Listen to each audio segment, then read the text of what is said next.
Cinema शौकीन सबका स्वागत करता है। आज हम बात करने वाले हैं सिन सिटी के बारे में। ये कहानी है एक ऐसे शहर की जहाँ पे हर जगह सिर्फ और सिर्फ क्राइम होता है। या तो यहाँ के लोग क्राइम करते हैं या तो फिर उसे झेलते हैं। कहानी की शुरुआत होती है और हमारे सामने बेसिन सिटी का दृश्य आता है और यहीं पर हम देखते हैं डिटेक्टिव जॉन हार्टिगन को। और जॉन का आज नौकरी पे आखिरी दिन है क्योंकि उसे हार्ट इशू है, इसीलिए उसे रिटायर किया जा रहा है। लेकिन जॉन को पता लगता है कि रोर्क जूनियर नाम के एक मुजरिम ने 11 साल की लड़की को किडनैप कर लिया है और अब कहीं वो उसके इज्जत के साथ खिलवाड़ करे, इसीलिए जॉन अकेला ही निकल पड़ता है और वो इस बात की परवाह नहीं करता कि आज उसका आखिरी दिन है। तभी रास्ते में उसे उसका पार्टनर मिलता है जिसका नाम है बॉब। फिर बॉब भी उसकी गाड़ी में बैठ जाता है और ये दोनों उस जगह पे पहुंचते हैं जहाँ पे वो 11 साल की बच्ची है। तब जॉन अंदर जाने लगता है लेकिन बॉब उसे रोकता है और कहता है कि तुम्हें अंदर नहीं जाना चाहिए और जूनियर के साथ तो तुम्हें कभी भी पंगा नहीं लेना चाहिए। तुम्हारा नौकरी पे आखिरी दिन है, आराम से इस दिन को खत्म होने दो और अपने रिटायरमेंट को एंजॉय करो। लेकिन जॉन उसकी बातों को नहीं सुनता। तब उसे बॉब समझाता है कि जूनियर रॉर्क का बेटा है और वो इस शहर का सेनेटर है और वो जो चाहे वो करता है शहर में, इसीलिए अगर तुम अंदर गए तब कहीं तुम जिंदा बाहर भी नहीं आ पाओगे। लेकिन जॉन कहता है कि वो कैसे भी अंदर जाएगा। तब बॉब कहता है कि अगर तुम नहीं मानोगे तब मुझे कुछ समय दो, मैं यहाँ पे बैकअप बुलाता हूँ। फिर सारे लोग एक साथ अंदर जाएंगे। लेकिन जॉन कहता है कि वहाँ पे एक मासूम बच्ची है और रॉर्क उसके साथ कुछ भी कर सकता है, इसीलिए मुझे अंदर जाने दो। फिर वो अंदर जाने लगता है। तभी यहाँ पे हम रॉर्क के 2 लोगों को देखते हैं, लेकिन जॉन जल्दी ही उन्हें ढेर कर देता है और अंदर जाने लगता है। तभी उसके हार्ट में फिर से पेन होता है। तब वो नीचे गिर जाता है, लेकिन थोड़े वक्त के बाद वो अपने आप को समझाता है कि वो ये कर सकता है, इसीलिए वो फिर से अपनी बंदूक बाहर निकालता है और अंदर जाने लगता है। तभी हम रॉर्क को देखते हैं जो अपने सारे लोगों को बाहर भेज देता है और कहता है कि मैं इस लड़की के साथ अकेला रहना चाहता हूँ। फिर सारे लोग जैसे ही बाहर जाते हैं जॉन उन पे टूट पड़ता है और एक एक करके उन पे गोली चलाने लगता है और उन सबको मारता हुआ जाता है अंदर। तभी रॉर्क उस पे गोली चला देता है और एक गोली आकर के लग जाती है यहाँ पे जॉन के हाथ पे और रॉर्क इस चीज का फायदा उठाता है और इस लड़की को लेकर के भागने लगता है जिसका नाम है नैन्सी। और भागते भागते वो पहुंचता है समंदर के किनारे। तभी हम देखते हैं कि जॉन अभी भी ठीक है, इसीलिए वो आता है रॉर्क जूनियर के पास और वो कहता है कि नैन्सी को छोड़ दो, लेकिन जूनियर उसकी बात नहीं मानता। तब जॉन यहाँ पे सबसे पहले गोली चलाता है रॉर्क के कान पे और जैसे ही रॉर्क नीचे गिरता है तब वो उसके लिंग पे गोली चलाता है और फिर उसके शरीर पर भी गोलियां चलाता है और उसे लगता है कि जूनियर मर गया। तभी अचानक यहाँ पे जॉन पे गोलियां चलने लगती हैं और हमें पता लगता है कि जॉन पे गोली बॉब ने चलाई थी, क्योंकि बॉब को पता है कि अब रॉर्क पूरे शहर के पुलिस वालों को परेशान करेगा क्योंकि किसी ने उसके बेटे को मारा है। इसीलिए बॉब अपने आप को सुरक्षित रखना चाहता है और इसीलिए उसने जॉन को गोली मार दी ताकि रॉर्क उसे जिंदा छोड़ दे। फिर जैसे ही जॉन यहाँ पे नीचे गिरता है बॉब यहाँ से चला जाता है क्योंकि उसे लगता है कि अब जॉन मर जाएगा। तभी नैन्सी जाती है जॉन के पास और हम देखते हैं कि जॉन अभी भी जिंदा है, लेकिन देखते ही देखते जॉन बेहोश हो जाता है। लेकिन जैसे ही उसकी आंख खुलती है वो अपने आप को हॉस्पिटल में पाता है। तब उसके पास उसकी पत्नी आती है और कहती है कि मैं तुम्हें डाइवोर्स दे रही हूँ क्योंकि मैं सोच भी नहीं सकती थी कि तुम एक बच्ची के साथ ऐसा करोगे। तब जॉन इन सारी बातों को सुनकर के चौंक जाता है। तभी यहाँ पर रॉर्क आता है और कहता है कि तुम्हारे हॉस्पिटल की सारे के सारे बिल्स मैंने भरे हैं और मैं चाहता हूँ कि तुम जिंदा रहो, क्योंकि सबने तुम पे आरोप लगाया है कि तुम नैन्सी की इज्जत के साथ खिलवाड़ करने वाले थे, इसीलिए तुम ऐसे ही जेल में तड़पते रहोगे और तुम्हें तड़पता हुआ देख करके मुझे मजा आएगा और तुम्हें अपने गुनाहों को कबूल करना पड़ेगा, क्योंकि अगर तुमने ऐसा नहीं किया तब मैं नैन्सी को मार दूंगा। और इतने कहने के बाद रॉर्क यहाँ से चला जाता है। तभी यहाँ पे नैन्सी आती है और कहती है कि मैं इन सारी चीजों को नहीं देख पा रही हूँ, मुझे पता है कि तुमने मेरी जान बचाई थी, लेकिन पूरी दुनिया कह रही है कि तुमने मेरे साथ गलत किया है, लेकिन मुझे पता है कि तुमने कुछ भी गलत नहीं किया। तब जॉन उसे समझाता है और कहता है कि तुम्हें ये किसी को भी बताने की जरूरत नहीं है कि मैंने तुम्हारी जान बचाई है, वरना वो लोग तुम्हारे पीछे आएंगे। इसीलिए मैं चाहता हूँ कि तुम शहर छोड़ करके चली जाओ और कभी भी मुझसे कांटेक्ट करने की कोशिश मत करना, वरना ये लोग तुम्हें मार देंगे। तब नैन्सी कहती है कि मैं तुम्हें हर एक सप्ताह खत लिखूंगी, लेकिन अलग नाम से। अब मेरा नाम होगा कॉर्डेलिया। और अब जॉन को जेल में डाल दिया जाता है और समय ऐसे ही बीतने लगता है और देखते ही देखते 8 साल का वक्त बीत जाता है। लेकिन जॉन अभी तक यहाँ पे कबूल नहीं करता कि उसने नैन्सी के साथ कुछ भी गलत किया है और नैन्सी उसे हमेशा ही खत लिखती है। हर एक सप्ताह यहाँ पे जॉन के पास एक खत आता है और अब जॉन की जिंदगी की यही उम्मीद रह जाती है क्योंकि उसकी जिंदगी में अब नैन्सी के अलावा कोई भी नहीं है, इसीलिए वो उसके लेटर्स को बड़े ही ध्यान से पढ़ता है। लेकिन एक समय के बाद अब लेटर्स आने बंद हो जाते हैं और देखते ही देखते 2 महीने का वक्त बीत जाता है। फिर 2 महीने के बाद उसे एक लेटर मिलता है जिसके अंदर से उसे एक कटी हुई उंगली मिलती है। तब जॉन को लगता है कि ये उंगली नैन्सी की है, इसीलिए वो परेशान होने लगता है। तभी उसके सेल में हम एक आदमी को देखते हैं जो एक राक्षस की तरह दिख रहा होता है क्योंकि उसका पूरा का पूरा शरीर पीला पड़ चुका है। लेकिन अब वो आदमी यहाँ पे एक पंच मारता है जॉन को और जॉन बेहोश हो जाता है। और अगले दृश्य में हम जॉन को देखते हैं जो यहाँ के गार्ड्स को कहता है कि वो कन्फेशन करना चाहता है और वो सारे के सारे चार्जेस को कबूल कर लेगा अगर उसे यहाँ से रिहा कर दिया जाएगा। तब यहाँ के गार्ड्स भी मान जाते हैं और जल्दी यहाँ पे जॉन के लॉयर को बुलाया जाता है जिसका नाम है लूसली। और जॉन बाहर इसलिए जाना चाहता है ताकि वो नैन्सी की जान बचा सके, क्योंकि उसे लगता है कि अब ये सारे लोग नैन्सी को मार देंगे। फिर जैसे ही जॉन यहाँ पे कन्फेशन करता है उसे रिहा कर दिया जाता है और जॉन पहुंचता है नैन्सी के घर पे। तब वो देखता है कि यहाँ की सारी चीजें बिखरी हुई हैं। तभी उसे यहाँ पे एक मैच बॉक्स मिलता है जिसे देखने के बाद उसे पता लगता है कि नैन्सी एक बार में काम करती है, इसीलिए वो पहुंचता है उस बार में और उसे पता लगता है कि नैन्सी यहाँ पे डांसर है और वो नैन्सी को देखने लगता है। तभी जॉन को एहसास होता है कि ये सारे लोगों ने जानबूझ के किया है और वो चाहते थे कि जॉन बाहर निकले और वो नैन्सी के पास जाए, तब ये लोग नैन्सी को मार दें। तभी जॉन यहाँ पे फिर से उसी पीले आदमी को देखता है और वो समझ जाता है कि ये लोग यहाँ पे जाल बिछा रहे हैं, इसीलिए जॉन यहाँ से जाने लगता है। लेकिन अब नैन्सी उसे देख लेती है, इसीलिए वो स्टेज से नीचे आती है और आकर के जॉन को किस कर लेती है। तब जॉन कहता है कि हमें यहाँ से जाना पड़ेगा क्योंकि कुछ लोग हमारे पीछे लगे हैं, इसीलिए ये दोनों जाने लगते हैं। लेकिन अब वो पीला आदमी इनका पीछा कर रहा है और देखते ही देखते वो इन पे गोलियां भी चलाने लगता है। ये लोग भागते जाते हैं और वो ऐसे ही गोलियां चलाते जाता है। तब जॉन भी उस पे गोली चलाता है और एक परफेक्ट निशाना लगाता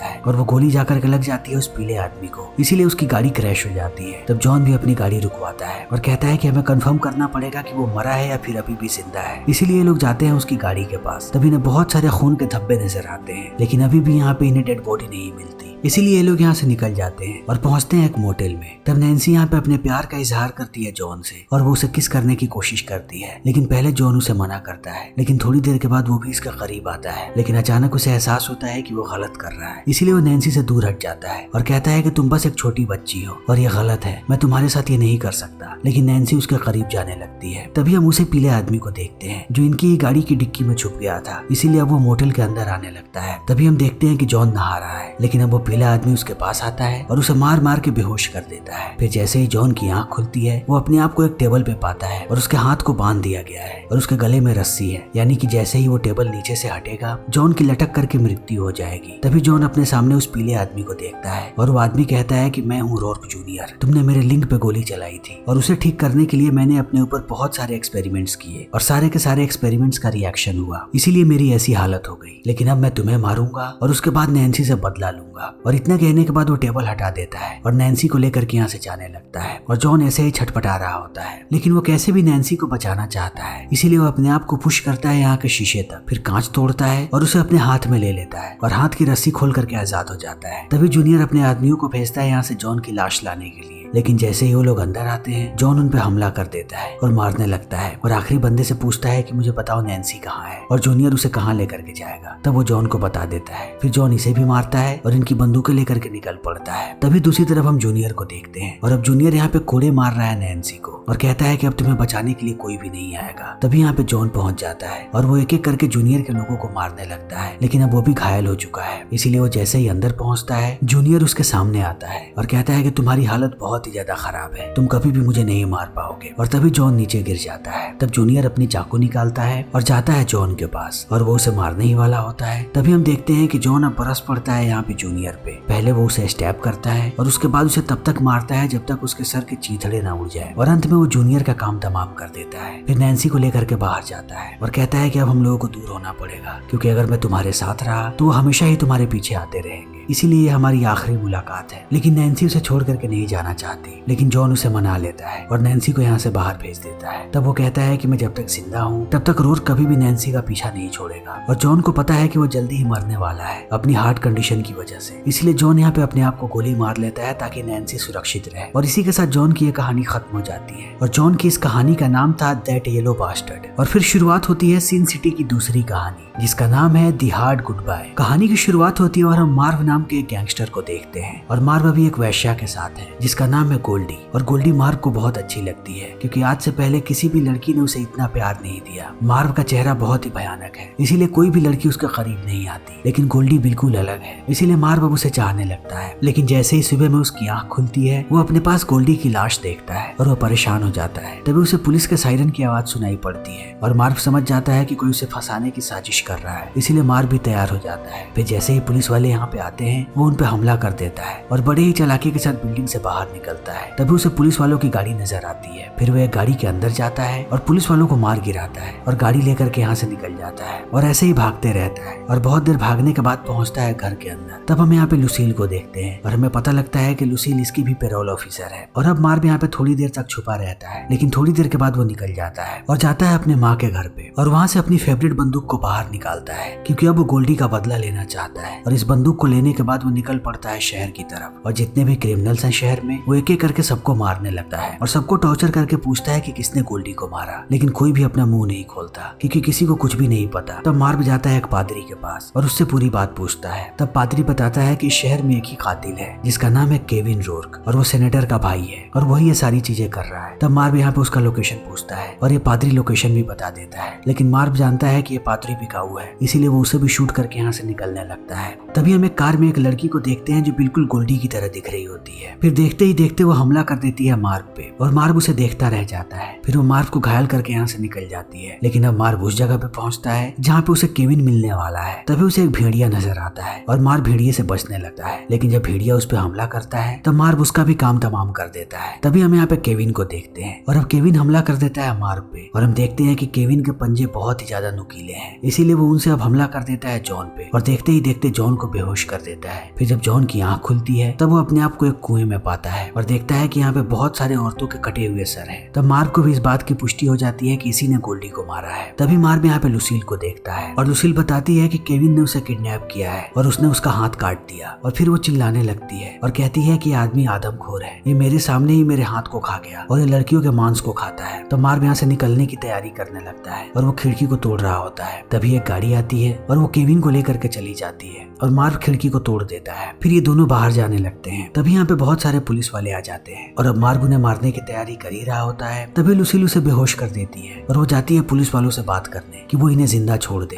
लेकिन ये पुलिस वाले करप्ट हैं, इसीलिए वो लुसील को मार गिराते हैं। और जैसे ही मार्व इस चीज को देखता है वो सारे के सारे पुलिस वालों को मार देता है और अब वो कैसे भी रोर्क को मारना चाहता है, लेकिन मार्व को पता था कि गोल्डी एक वेश्या थी, इसीलिए वो पता करना चाहता है कि वो दूसरी लड़की कौन है। फिर वो जाता है यहाँ के रेड लाइट एरिया में और वहाँ पे वेश्याओं से बातें करने लगता है कि आखिर गोल्डी कौन थी। तभी वही लड़की आती है जो गोल्डी की तरह दिखती है और अब वो गोली चला देती है यहाँ पे जॉन पे और जॉन बेहोश हो जाता है, लेकिन जैसे ही उसकी आंख खुलती है वो अपने आप को एक कुर्सी से बंधा हुआ पाता है और उसके पास यहाँ पे 3 लड़कियां होती हैं। तब वो लड़की बताती है कि उसका नाम वेंडी है और वो गोल्डी की जुड़वा बहन है। और यहाँ पे एक और लड़की होती है जिसका नाम है गे और तीसरी लड़की का नाम है बेकी। फिर वेंडी कहती है कि तुमने मेरी बहन को मारा है, इसीलिए अब मैं तुम्हें मौत के घाट उतार दूंगी। लेकिन जल्दी अब मार्व उसे पूरी बात बताता है और कहता है कि मैं उसका कातिल को मारने जा रहा हूँ। फिर वेंडी भी उसके साथ जाती है और ये लोग पहुंचते हैं केविन के घर के पास। तो मार्व यहाँ पे जाल बिछाने लगता है और जल्दी वो आग लगा देता है केविन के घर में, लेकिन अब केविन बाहर निकल जाता है और देखते ही देखते वो मार्व पे हमला कर देता है। तब मार्व उसे पीटता है और उसके हाथ में हथकड़ी लगा करके अपने हाथ में हथकड़ी लगा लेता है ताकि केविन यहाँ से ना भाग सके, इसीलिए वो केविन को बेहोश कर देता है और उसे मारने ही वाला होता है। तभी यहाँ पे वेंडी चली आती है और वो केविन को मारने की कोशिश करती है, लेकिन अब मार्व उसे बेहोश कर देता है और कहता है कि मैं इसे इतनी आसान मौत नहीं दूंगा। फिर वो सबसे पहले केविन के हाथ पैर को काटता है और उसके बाद उसके भेड़िए को उसके ऊपर छोड़ देता है और जब भेड़िया उसका मांस खा जाता है तब वो केविन के सर को काटता है और वेंडी को उठा करके ला करके देता है नैन्सी को और कहता है कि तुम इसका ख्याल रखना। फिर वो पहुंचता है रोर्क के पास और उसे बताता है कि उसने केविन को मार दिया है। तब रोर्क इस बात को एक्सेप्ट करता है कि वो भी मांस खाता था और वो भी एक आदमखोर है। तब मार्व उसे अपने भाई का कटा हुआ सर दिखाता है। तभी यहाँ पे बहुत सारे गार्ड्स चले आते हैं और वो अंधाधुंध गोलियां चलाने लगते हैं मार्व पे और मार्व जल्दी ही हॉस्पिटलाइज हो जाता है। लेकिन जैसे उसे होश आता है उसे पता लगता है कि अब तक केविन ने जो कुछ भी किया है ये लोग सारे के सारे चार्जेस अब उस पे लगा रहे हैं, लेकिन मार्व मना कर देता है। तब ये लोग धमकी देते हैं कि अगर तुमने इन सारी चीजों को एक्सेप्ट नहीं किया तब हम तुम्हारी माँ को मार देंगे। इसीलिए वो मार्व इन सारी चीजों को एक्सेप्ट कर लेता है। तब उसे मौत की सजा सुनाई जाती है, लेकिन अब जेल में उससे वेंडी मिलने आती है। तब मार्व उससे कहता है कि क्या मैं तुम्हें गोल्डी बुला सकता हूँ और वो कहती है कि हाँ। फिर ये दोनों एक साथ कुछ समय बिताते हैं और अब अगले दिन मार्व को इलेक्ट्रिक चेयर पे बांध दिया जाता है और उसे ये लोग झटका देते हैं, लेकिन वो एक झटके में नहीं मरता। फिर ये दूसरा झटका देते हैं और तीसरा झटका देते हैं और तीसरे झटके में ये लोग कंफर्म करते हैं कि मार्व मर गया। लेकिन मार्व अपनी यादों में सिर्फ और सिर्फ गोल्डी को देखता है और इसी के साथ ये कहानी खत्म हो जाती है। लेकिन अब शुरू होती है सिन सिटी की तीसरी कहानी जिसका नाम है द बिग फैट किल। कहानी की शुरुआत होती है और हम शैली नाम के एक बारटेंडर को देखते हैं जिसके दरवाजे पे अभी उसका बॉयफ्रेंड आया हुआ है जिसका नाम है जैकी और जैकी उसे बहुत पीटता है, इसीलिए शैली उससे दूर रहना चाहती है। तभी हम शैली के पास एक और आदमी को देखते हैं जिसका नाम है डुविलिट मैकार्थी और अब मैकार्थी शैली को कहता है कि दरवाजा खोलो ताकि मैं उन्हें सबक सिखा सकूं, लेकिन शैली उसे मना करती है और कहती है कि तुम जा करके बाथरूम में छुप जाओ। और इतना कहने के बाद वो दरवाजा खोल देती है। तब जैकी अंदर आता है। तब वो देखता है कि शैली ने यहाँ पे एक मर्द की शर्ट पहन रखी है, इसीलिए वो गुस्सा हो जाता है और उसे पीटता है और फिर जाता है बाथरूम में। तभी उस पे यहाँ पे हमला कर देता है मैकार्थी और सबसे पहले वो उसके सर को डाल देता है टॉयलेट में और कहता है कि अगर अगली बार से तुमने शैली को मारा तब मैं तुम्हें बिल्कुल भी जिंदा नहीं छोड़ूंगा। तभी जैकी अपना सर बाहर निकालता है और वो देखता है कि वो आदमी गायब हो चुका है, इसीलिए वो अपने आदमियों को लेकर के जाने लगता है। तभी शैली देखती है कि मैकार्थी खिड़की के पास है और अब मैकार्थी यहाँ पे शैली से कहता है कि मैं उस आदमी को सबक सिखाऊंगा और इतना कहने के बाद वो नीचे कूद जाता है। तब शैली उससे कुछ कहने की कोशिश करती है लेकिन मैकार्थी नहीं सुनता और वो जैकी के कार का पीछा करने लगता है और उसे पुलिस वालों की गाड़ी नजर आती है, लेकिन वो देखता है कि ये गाड़ियां जैकी का पीछा कर रही हैं और अब इनसे बचने के लिए जैकी चला जाता है ओल्ड टाउन यानी कि रेड लाइट एरिया। तब उसे बेकी नाम की एक लड़की नजर आती है और जैकी उसे अपने गाड़ी के अंदर आने के लिए कहता है, लेकिन वो उसे मना कर देती है। तभी हम मैकार्थी को देखते हैं जो यहाँ पे आ चुका है और उसके हाथ में बंदूक भी है। तभी गेल आकर के उस पर बंदूक तान देती है और हमें पता लगता है कि गेल उसकी प्रेमिका हुआ करती थी कभी, इसीलिए मैकार्थी को कहती है कि जैकी पे हमारी नजर है। तभी जैकी बंदूक तान देता है बेकी पे और इस चीज को देखते ही मिहो नाम की लड़की ऊपर से नीचे कूदती है और वो जैकी का हाथ काट देती है और उसके सारे लोगों को मार देती है। तब जैकी बाहर निकलता है और वो अपनी बंदूक निकालता है, लेकिन अब मिहो उसके बंदूक के अंदर बारूद डाल देती है और जैकी इस चीज पे ध्यान नहीं देता, इसीलिए वो जैसे ही गोली चलाता है बंदूक फट करके उसके सर में घुस जाता है और यहीं पे जैकी की मृत्यु हो जाती है। तब ये लोग जैकी की सारी चीजों को चेक करने लगते हैं और इन्हें यहाँ पे एक पुलिस का बैच मिलता है और इस चीज को देखने के बाद सारे लोग डर जाते हैं और गेल कहती है कि हमसे पुलिस वालों का एग्रीमेंट हुआ था कि हम उनके रास्ते में नहीं आएंगे और वो हमारे रास्ते में नहीं आएंगे, लेकिन जैसे ही पुलिस वालों को पता लगेगा कि हमने एक पुलिस वाले को मारा है वो अब हमारे खिलाफ लड़ाई छेड़ देंगे। तब मैकार्थी कहता है कि किसी को कुछ नहीं होगा, मैं इसकी डेड बॉडी को ले जा करके बाहर गायब कर दूंगा। तब मिहो और गिल कहते हैं कि वो भी उसके साथ जाएंगे और ये लोग यहाँ से निकल जाते हैं और वो अब गाड़ी को ठिकाने लगाने ही वाले होते हैं। तभी यहाँ पे बहुत सारे कातिल चले आते हैं और वो अंधाधुंध गोली चलाते हैं यहाँ पे मैकार्थी पे और मैकार्थी नीचे गिर जाता है। तभी लोग गिल को लेकर के यहाँ से चले जाते हैं, लेकिन मैकार्थी अभी भी पानी के अंदर जिंदा होता है। तभी वो देखता है कि अब इन लोगों को सर मिल चुका है यहाँ पे जैकी का। फिर अब मैकार्थी डूबने ही वाला होता है। तभी मिहो उसे बाहर निकालती है और मैकार्थी मिहो को बताता है कि वो लोग गेल को लेकर के गए हैं, इसीलिए हमें सबसे पहले गेल को बचाना पड़ेगा। फिर ये लोग पीछा करने लगते हैं यहाँ पे उस आदमी का जो जैकी के सर को लेकर के भाग रहा है और जल्दी ये लोग उसे मार गिराते हैं। तभी हम गेल को देखते हैं और गेल के पास यहाँ पे बेकी आती है और कहती है कि ये सब कुछ उसने किया है और उसने बाहर के लोगों को बताया जैकी के बारे में। तभी ऐन वक्त पे यहाँ पे पहुंच जाता है मैकार्थी और उसके साथ मिहो भी होती है और अभी लोग इन सारे लोगों पे टूट पड़ते हैं। तभी सारे लोग गेल को लेकर के बाहर आते हैं और मैकार्थी कहता है कि मैं तुम्हें जैकी का सर दे दूंगा, तुम लोग गेल को छोड़ दो। और वो लोग ऐसा ही करते हैं और मैकार्थी उन्हें सर दे देता है, लेकिन जैसे ही वो लोग सर को देखते हैं उन्हें पता लगता है कि इस सर के अंदर बॉम्ब है और अब मैकार्थी बॉम्ब को फोड़ देता है। तभी हम देखते हैं कि ओल्ड टाउन की सारी लड़कियां यहाँ के छतों पे हैं, इसीलिए वो इन सबको भून डालती हैं और इसी के साथ द बिग फैट किल कहानी खत्म हो जाती है और शुरू होती है सिन सिटी की अगली कहानी। इसका नाम है the customer is always right. कहानी की शुरुआत होती है और हम छत पे एक लड़की को देखते हैं। तभी उसके पास एक आदमी आता है जिसे सब लोग दी मैन कह के बुलाते हैं। फिर वो उस लड़की को गले लगाता है और उसका काम तमाम कर देता है क्योंकि दी मैन एक कातिल है और फिर वो यहाँ से निकल जाता है। तभी हम बेकी को देखते हैं और अब बेकी एक हॉस्पिटल में जा रही होती है और वो जैसे ही लिफ्ट के अंदर दाखिल होती है हम यहाँ पे दी मैन को देखते हैं। फिर वो बेकी को उसके नाम से बुलाता है और बेकी समझ जाती है कि अब कातिल उसे भी मारने वाला है और इसी के साथ ये कहानी खत्म हो जाती है। तो दोस्तों हमारी आज की ये वीडियो यहीं पे खत्म होती है। अगर आपको हमारी ये वीडियो पसंद आई हो तो इसे लाइक करें, शेयर करें और चैनल को सब्सक्राइब करें। Thank you.